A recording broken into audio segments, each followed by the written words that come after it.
ایک طرف यूक्रेन के लिए पूरा यूरोप चीखों पुकार में मसरूफ है, वहीं यूरोपियन मुल्क आयरलैंड की पार्लियामेंट के एक मेंबर ने तारीखी तकरीर करके मगरब को आईना दिखा दिया है। हाल ही में एक मगरबी मुल्क आयरलैंड की पार्लियामेंट के एक मेंबर जिनका नाम रिचर्ड बॉयड बैरेट है, उन्होंने पार्लियामेंट में मुसलमानों के हक में आवाज बुलंद करके मुस्लिम दुनिया के दिल जीत लिए हैं।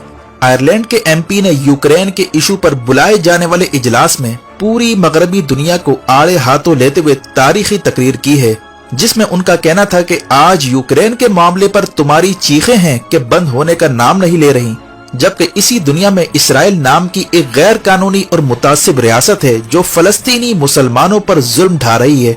उनके बच्चे और औरतों तक को नहीं बख्शा जाता और इसराइल अरबों को हकारत की नजर से देखता है। तुम यूरोपीय ममालिक को इंसानी तारीख का ये बदतरीन जुल्म नजर नहीं आ रहा? तुम लोगों के स्टैंडर्ड आखिर कहाँ गए? उनका कहना था कि वो यूरोपीय ममालिक जो आज हमसे ये मुतालबा कर रहे हैं कि हम रूसी सदर व्लादिमीर पुतिन के खिलाफ सख्त तरीन अल्फाज का इस्तेमाल करें, उसके खिलाफ सख्त रवैया अपनाएं, उसकी हर फोरम पर मजम्मत करें, लेकिन जब बात इसराइल की आती है तो तुम्हारी जबानें क्यों खामोश हो जाती हैं? हालांकि इसराइली जराइम के डॉक्यूमेंटेड सबूत पूरी दुनिया के सामने मौजूद हैं। इन्हें दुनिया की कई ह्यूमन राइट्स तंजीमों ने बड़ी तफसील के साथ जिक्र किया है कि किस तरह दहाइयों से इसराइल बदतरीन जुल्म ढा रहा है और फलस्तीनियों को इंसान तक नहीं समझा जाता।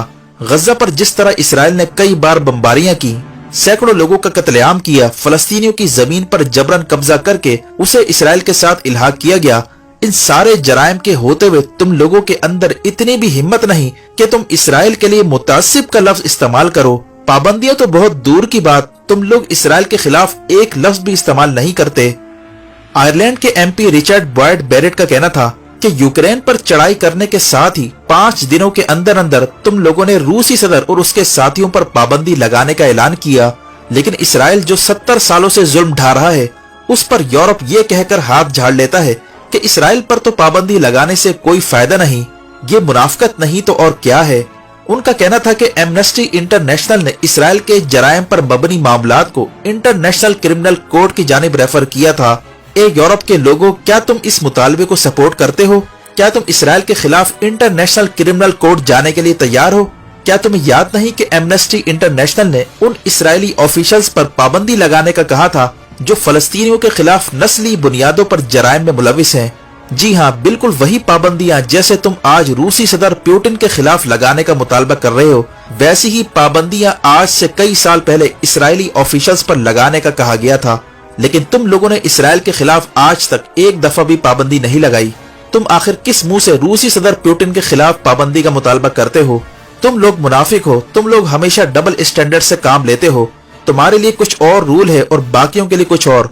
यूक्रेन चूंकि मुस्लिम मुल्क नहीं है और है भी यूरोपियन मुल्क, इसलिए तुम्हारी चीखें बुलंद हो रही हैं, लेकिन जब मुसलमानों पर जुल्म की बात आती है तो उस वक्त तुम्हारी जबानों को चुप लग जाती है और तुम्हारा स्टैंडर्ड फौरन बदल जाता है।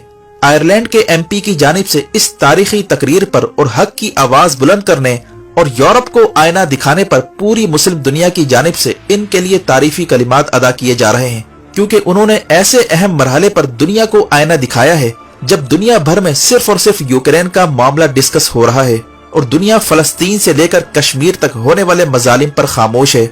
ऐसे मौके पर मज़कूरा एमपी की जानिब से की जाने वाली तकरीर की बाज़गश दुनिया भर के ऐवानों में सुनाई दे रही है।